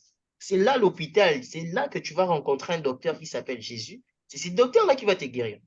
Il ne faut pas amener les gens dans une forme de spiritualité où il faut d'abord abandonner les péchés pour venir à Christ. Ça ne se fait pas, ça ne s'est jamais fait. On vient avec nos péchés. C'est Dieu qui change et ce ne sont pas les hommes. C'est pas si on m'entend. Yeah. C'est Dieu qui change. C'est pas les hommes. Donc, n'allez pas prendre les gens dans la rue, dites-leur non, abandonnez vos péchés. Non, impossible, impossible. Dites-leur, viens tel que tu es. C'est ça la parole de Dieu. L'évangile est clair. Viens tel que tu es. OK? Là où je vais t'amener, il y a un docteur qui soigne. Ce type de maladie, ça ne passe, ça ne peut pas rester au fait, ça passe toujours. Okay? Viens comme ça, tu vas rencontrer quelqu'un qui va te montrer un amour très grand. Cet amour-là ne va même pas t'imposer à abandonner des choses, ce sera instantané. Tu vas laisser ça. Ouais. Quand on est à l'extérieur un peu, quand on évangélise, arrêtons un peu de choquer les gens. Vous ne savez pas qu'est-ce qui les a ramenés dans cette forme de vie-là. On était tous dans le monde, hein. Vous ne savez pas pourquoi les gens font ci, font ça. Okay? Il faut avoir, c'est ça l'amour en fait. Il faut supporter les autres. Parce que qu'est-ce que Romain dit? Je pense que c'est Romain 2:4 si je m'abuse, ça fait longtemps. Romain dit ceci. La bonté de Dieu, c'est quoi? C'est de nous pousser vers la repentance. C'est-à-dire la bonté de Dieu, si Dieu manifeste de sa bonté parce qu'il veut que tous se répandent, tous soient convertis et tous deviennent ses enfants. C'est-à-dire quand nous étions païens, Dieu a fait preuve de patience. Il a usé de sa bonté pour qu'aujourd'hui nous soyons enfants de Dieu. Alors toi aussi, dans ton cas, toi aussi user de la même patience, de la même bonté chez ton frère, ta soeur, celle qui est encore dans le monde. OK? Mais n'arrête jamais de prier pour ces personnes-là. Alors, ma question est celle-ci. Là où la question est, d'où es-tu tombé? On rentre vraiment. On parlait de Jean 12, je pense, Jean 12, 24. On parlait de Jean 12, 24, là où il est dit, si le grain de blé qui est tombé en terre ne meurt, il reste seul. Mais s'il meurt, il porte de fruits. Maintenant, je pose la question, d'où es-tu tombé? Tu es un grain. Tu es tombé sur la terre. D'où es-tu tombé? Parce que je vais dire, on va comprendre. Alors, si vous avez déjà médité sur la parabole du semeur, c'est dans Matthieu 13, le verset, je pense, 4 à 8. Il y a Matthieu qui en a parlé, Marc aussi et puis Luc. La parabole du semeur. Cette parabole raconte vraiment un historique du semeur qui devait s'aimer de grain. Alors, le Attendez, grain qui devait attendez. tomber dans 4 types d'endroits. Le premier endroit, c'était le long du chemin. Et lorsque le grain va tomber au premier endroit, le long du chemin, ces grains-là sera vite mangés par les oiseaux. Okay? D'où ça ne peut pas porter de fruits. Le deuxième endroit, le grain va tomber dans les endroits pierreux, là où il y avait beaucoup de pierres, assez de pierres, et il n'y avait pas, en fait, assez de terre pour que le grain puisse germer, au fait. Alors, qu'est-ce qui va se passer? Lorsque le soleil va apparaître, le soleil va brûler ces grains, et ces grains seront secs, d'où elle ne pourra pas s'attacher aux racines. Alors, le troisième endroit où le grain était tombé, c'était parmi les épines. Okay? Quand je parle des grains, je parle vraiment de la parole de Dieu. Bon, je parle de nous, pardon, de nous, mais où est-ce que nous mettons ce que nous recevons, en fait? Vous voyez, quand j'entends la parole, il y a un endroit où je dois apporter la parole pour qu'elle soit fertile. Il y a des gens qui n'entendent que le long du chemin, les oiseaux viennent, ils mangent, ça passe. Ces personnes-là qui ne sont chrétiens qu'à l'église, quand ils écoutent, ils sont vraiment très concentrés là. Mais une fois que vous vous séparez avec eux, c'est manger au fait, ça passe. Mais il y a des gens qui, par nature, il y a besoin, la sémence a besoin de fleurir. Mais leur cœur est tellement dur au point que même quand on les prêche, ils boudent déjà ce qu'on lui dit. Ouais. Alors, le troisième type, c'est que c'est parmi les épines. Alors, il y a certaines personnes, les épines, c'est quoi? Les épines sont comme étant une forme de religiosité.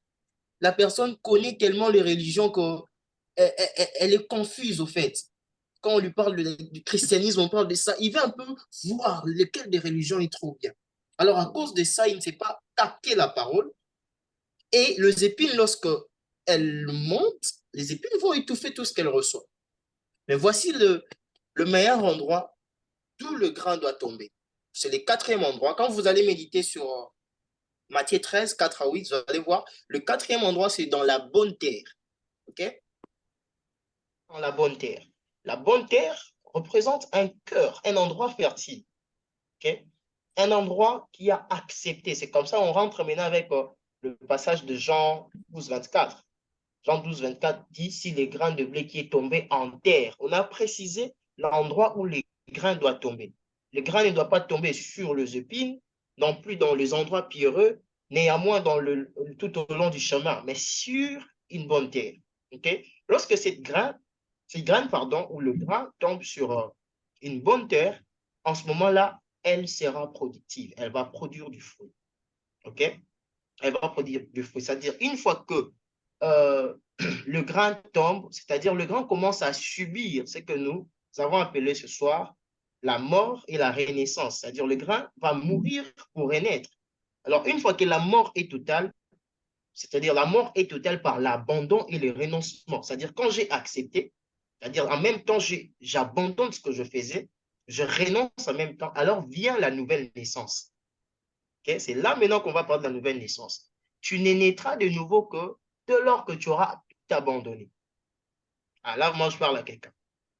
Ouais. Il y a un épisode dans la Bible, dans Jean 3. Il s'agit d'un homme qu'on appelle Nicodème, qui voulait comprendre c'est quoi naître de nouveau. Okay? Alors, je vais poser à quelqu'un la question ce soir. C'est quoi naître de nouveau? C'est quoi la nouvelle naissance? Parce qu'il y a mon ami même qui a dit ça aujourd'hui. Mon ami, quand il va évangéliser, pose aux gens la question, tu es chrétien? Tu verras que plusieurs répondent, oui, je suis chrétien. Alors quand on leur demande, tu es déjà né de nouveau? C'est là qu'il y a un couac, au fait. Alors ce soir, moi, je pose la question, c'est quoi naître de nouveau? Ou c'est quoi la nouvelle naissance? Selon nous ici. Let's go. Let's try. Quelqu'un répond, quelqu'un répond. Ah, il va laisser toute la charge à Daniel. Never. Mhm. Moi, je pense que naître de nouveau, c'est quand tu acceptes, si tu acceptes Jésus, tu sais que comme toi, quand même, tu n'es pas bien et tout. Tu vois que quand tu viens à Jésus, il te montre ce qui est bien et tout, tes péchés, la bonne voie en fait. C'est lui qui est la bonne voie. Donc toi, tu peux plus suivre, tu peux plus être, tu dois te transformer. C'est comme une transformation à faire. Comme tu peux plus, il y a le chemin que tu suivais, tu peux plus le suivre. Et que tu commences à suivre Jésus, tu te Yeah. transformes. Tu suis plus le chemin que tu étais, tu n'as plus de les habitudes et dans le chemin, la vie que tu vivais, et tu le transformes et tu commences à vivre une vie transformée, en fait. Amen. Yes, you're right. Qui d'autre? Ouais, Qui en vrai, il a tout d'autre? dit. C'est en gros, c'est comme un nouveau départ, comme tu as dit, genre, tu abandonnes ta vie, tu acceptes, et puis après, Yeah, c'est comme un nouvel ère, quoi. right. Mais en vrai terme, renaître de nouveau, c'est genre accepter Jésus-Christ comme Seigneur et Sauveur. Après, OK. tu La as, nouvelle comme, naissance. t'as le baptême de Ah, d'accord. l'Esprit, et puis après, tu fais ça. Sorry. J'arrange un truc. OK, c'est ça. La nouvelle naissance, c'est ça, en fait. C'est mourir au moi. OK? Parce que, comment je vais dire ça? En fait, c'est ce que vous avez dit, renaître en Christ. Mais renaître en Christ, pardon, en Christ implique beaucoup de choses. Entre autres, mourir au moi. Quand je parle du moi, je parle de moi le moi. Moi, moi, moi. Je parle de mes désirs, plaisirs, envies, besoins, tout ce qui va avec. J'enterre tout ça et j'accepte ou je subis au fait l'amour de Dieu, sa compassion, ses bontés et sa miséricorde. Okay? Je me délaisse, quoi qu'il arrive, peu importe le scandale, peu importe tout ce qui va se mettre sur mon chemin, je le regard fixé vers Christ. C'est-à-dire, je dois atteindre la dimension où le diable peut venir, mais il ne retrouve rien de lui en moi. Vous voyez? Je ne vais pas être comme Pierre à qui Jésus dit, tu sais, le diable t'a réclamé, je vais prier pour toi. Pourquoi le diable devait réclamer Pierre alors qu'il était déjà avec Jésus? Parce que le diable constatait qu'il y a un type de choses qui lui appartient chez Pierre. Okay? Le diable ne va pas te chercher si tu ne détiens pas sa chose. Le diable ne nous cherche que parce que nous avons encore un détail assez particulier qui concourt aux gens des personnes qui sont comme étant ses adeptes. Right? Mais quand il y a zéro œuvre de la chair et que tous le fruit de l'esprit sont remplis en nous, il n'y aura aucune réclamation en fait. Tu ne vas vivre que des combats qui sont liés à ta foi, parce que le bon combat d'un chrétien, c'est les combats liés à sa propre foi. C'est-à-dire, c'est ta chair à toi-même qui t'attache à beaucoup de choses. C'est-à-dire, tu auras comme de rappels sur tout. Est-ce qu'il a quitté? Mhm. T'as quitté, Jo. Ouais, comme il disait, genre, c'est un combat avec ta chair H24. Parce que comme on disait tout à l'heure, genre, tous les désirs de la chair n'apportent rien de positif majoritairement, tu vois. Bon, il revient, je laisse continuer. Et que c'est ça. Recording in progress. Ça m'énerve, hein? Vous m'entendez? Ouais, Oui, ça va arrêter à parler de la chair. Attends, je te dis quoi déjà? Je ne sais pas Ouais, si c'est c'est un la combat contre connexion. la chair. Yeah. I don't know si c'est la connexion, mais bon, ça m'a vraiment énervé ce truc aujourd'hui. Sorry. Là, je parlais de ça. Pardon. Vous voyez que la nouvelle naissance, il y a un passage qui décrit ça, 2 Corinthiens 5, 17.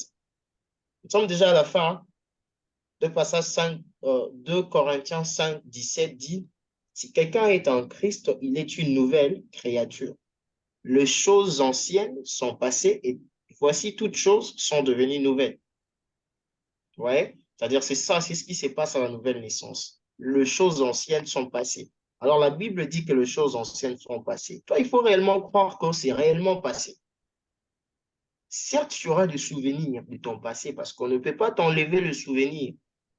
Là, tu ne serais pas en train de vivre une vie chrétienne. OK? Parce que ce sont là les épreuves que nous avons soulignées. C'est la croix que tu dois porter. Ouais. C'est cette croix-là qu'on te demande de porter. Parce que lorsque le Dieu nous épargnait, nous disait, ne fais pas ci, ne fais pas ça, il y a un âge assez requis pour ce genre de choses. Nous n'avons pas voulu entendre. Alors, quand le moment sera venu et que nous sommes des chrétiens affermis, nous allons subir que des combats attachés aux informations, au type de choses que nous avions faites. Ouais. Alors, voilà, moi, le but de ce message, c'était basé sur la croissance, qui est en même temps une perte, mais aussi un gain. Ok.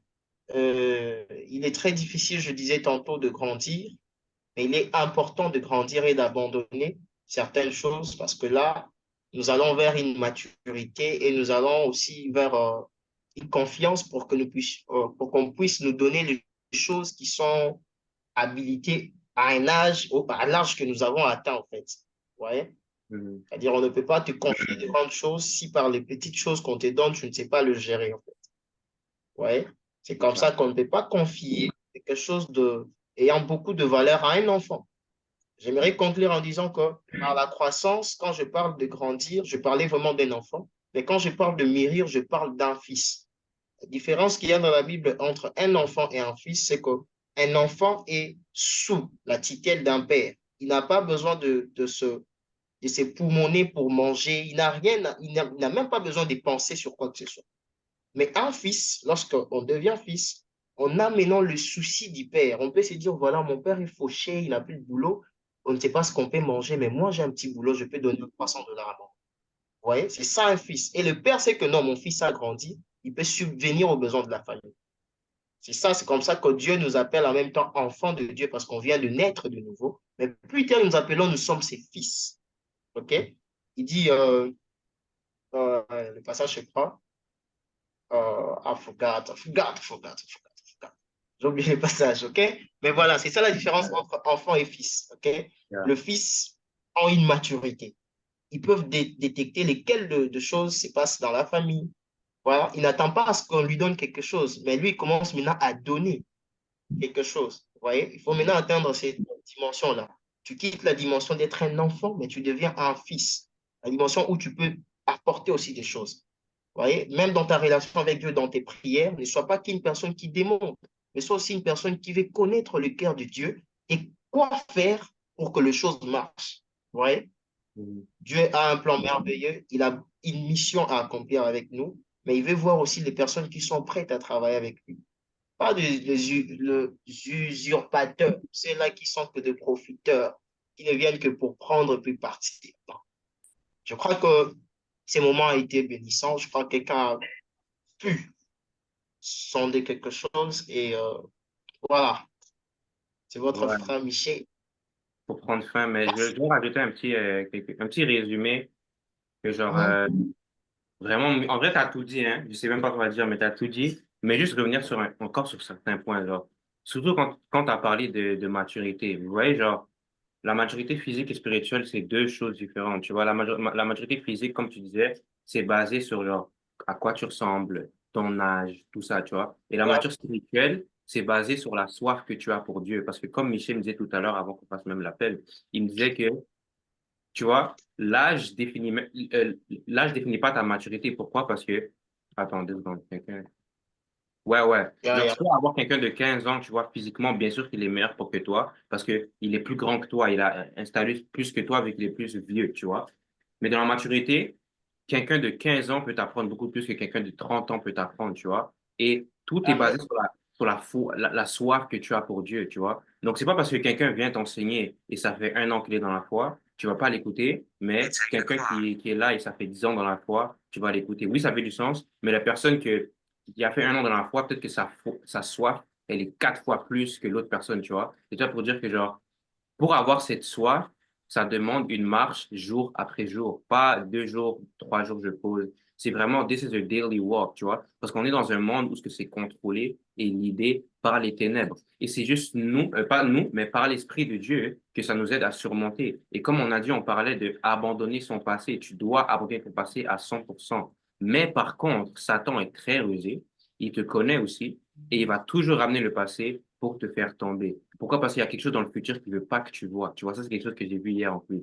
Et Satan emmène le passé car il veut pas que tu vois quelque chose qui appartient dans le futur que Dieu a pour toi, tu vois. Et souvent, il va te ramener dans le passé, te ramener dans le passé, et il va te faire sentir comme cette condamnation, tu vois, cette condamnation pour pas que tu puisses ouvrir les yeux et réaliser que yo, je dois arrêter absolument, tu vois. Donc, on a parlé de maturité, on a parlé d'abandonner sa vie. Et quand tu réalises que, OK, je dois arrêter ça absolument, une nouvelle étape, c'est la nouvelle ère, la nouvelle création. Et quand tu es par là, jour après jour, lis ta Bible, médite, reste dans la parole. Et aussi, c'est pas seulement les religions que, tu vois, même ça peut être à l'école. Peut-être que Dieu a mis un professeur devant toi qui va t'apprendre à être patient. Peut-être que Dieu va, tu vois, genre, chaque chose est reliée avec ton parcours, tu vois, parce que comme on dit, tu vois, moi, ma vie, c'est mon film. Toi, ta vie, c'est ton film.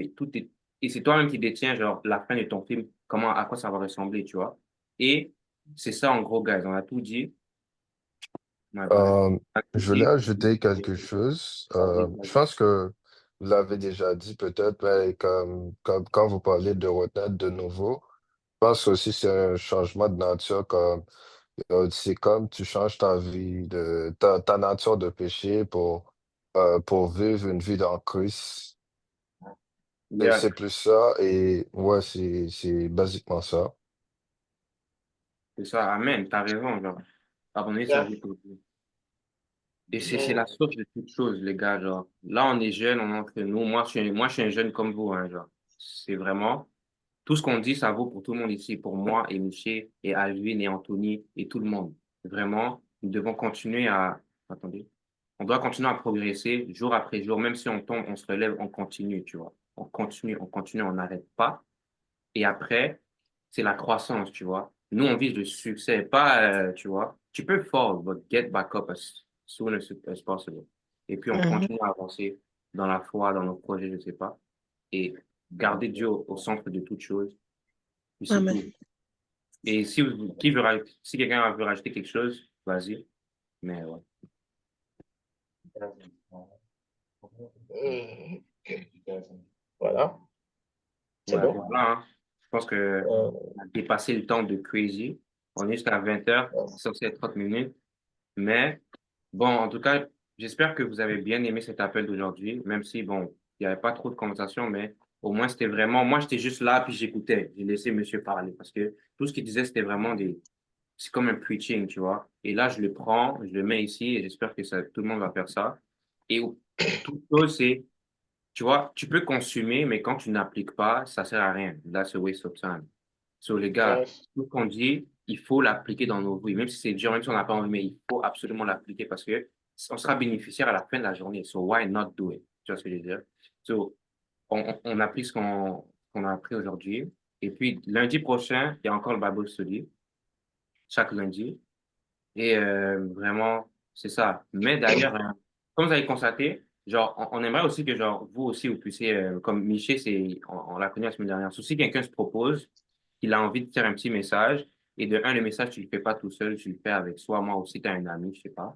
Si quelqu'un se propose, je vais faire un petit message quick, c'est pas obligé d'être un gros bail, dites-moi non.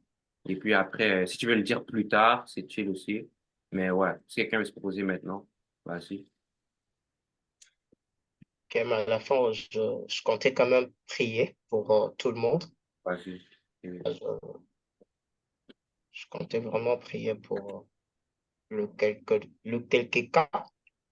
Mhm. Il y a vraiment un sentiment dans mon cœur alors que je finis à parler, je pouvais entendre dans mon cœur le fils prodigue. Ok. Nous connaissons tous cette étape de la vie de ce fils prodigue qui avait besoin de vivre sa vie, en fait. Alors, son père, aimable, lui a tout donné pour qu'il aille, voilà, vivre sa vie. Mais en allant, il a tout dépensé, il a vécu dans la débauche et tout ce qui va avec. Alors que la souffrance commençait à s'accroître, il a fait un acte que moi j'aime très bien. Il a pensé à son père, il a pensé à la maison de son père. Il s'est dit certainement, je n'aurai pas la même place, la même position que j'avais autrefois, mais je dois quand même rentrer dans la maison de mon père. À la place de prendre ses mets de porc, je préfère être chez moi et puis manger à table. aujourd'hui, j'aime dire, c'est qu'il y a des fils prodigues qui n'aiment plus rentrer à la maison parce qu'ils pensent que leur péché est trop grand, le sentiment de culpabilité est tellement trop grand, voire même la culpabilité est partie, ils ne sentent plus rien. Mais le plus important ici, c'est que le Saint-Esprit est capable de donner encore un nouveau départ, c'est-à-dire de Amen. rallumer cette flamme qui est partie, de rallumer ce feu qui est parti. Il y a certaines personnes ce soir qui ont peut-être perdu l'autel de la prière. Ils ne savent plus comment prier, comment chercher Dieu. Ils ont seulement besoin qu'on le soutienne. Alors, je me parler à quelqu'un en disant que Dieu, regardons les enfants en Isaïe, regardons tout ce qui s'est passé. Il a dit un truc.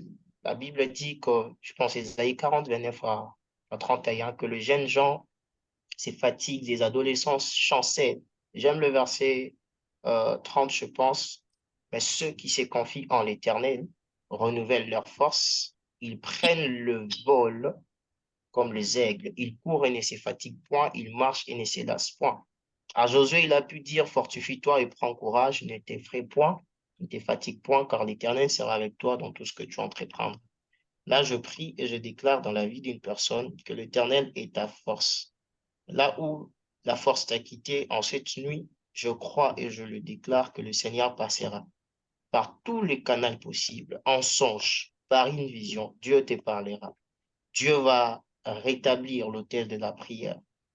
Dieu va redonner tout ce que tu avais perdu. Dieu va rouvrir tes yeux, les dons qui se sont désactivés.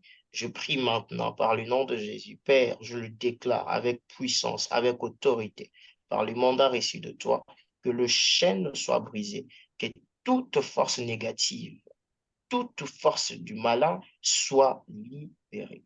Quitte maintenant par le nom puissant de Jésus. J'implore ta divinité dans la vie de chaque personne en ce lieu. Christ règne comme roi, Christ règne comme maître, règne comme le suprême autorité. Roi, vit à jamais dans nos vies. Je déclare, précieux Saint-Esprit, sois en train de bâtir dans le cœur de tout un chacun un hôtel de prière, un lieu de rencontre, en esprit et en vérité. Que ce ne soit pas un moment de pagaille, un moment où on doit se dire, voilà, je n'ai pas prié aujourd'hui. Que ce ne soit pas une forme de programmation, mais que ce soit en esprit et en vérité. Que ça se passe en tout lieu, dans le nom de Jésus. Père, je prie par la toute-puissance de ta gloire. Alors qu'il s'approche la fin de mois, alors que nous sommes à 2 doigts de finir l'année, Père, les mondes spirituels annoncent toujours des problèmes assez bizarres. Il y a des morts, il y a des vicissitudes, ça et là, mais moi je crois que tous ceux qui sont à toi sont gardés et protégés. Il est écrit, dans le psaume 91, il est écrit que tous ceux qui demeurent sous l'abri du Très-Haut reposent à l'ombre du Tout-Puissant.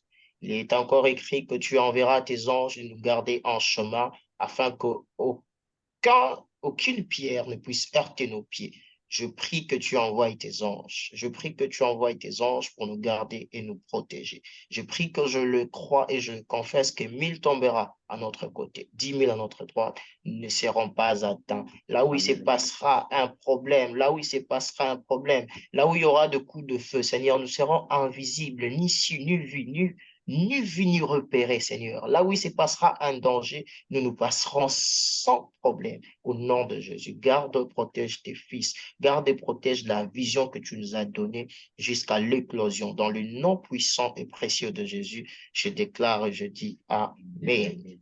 Amen. Great. Bon, I'm c'était so fort. glad that was a great moment. C'était fort, c'était fort. So happy. Les gars, je suis fatigué, hein. Allez. Bon, vraiment, merci, merci. C'est la première fois, mais ce sera pas la dernière fois, je le sais déjà. Et bon, pour tous ceux qui veulent se proposer, même plus tard, vous une texte, t'inquiète, je suis là, je réponds. Et ouais, so, j'espère que tout le monde a bien aimé. On va prendre à sa fin. Et personne n'a quelque chose à rajouter? Non? Non, merci. Non, ok. Bon, on se revoit la semaine prochaine.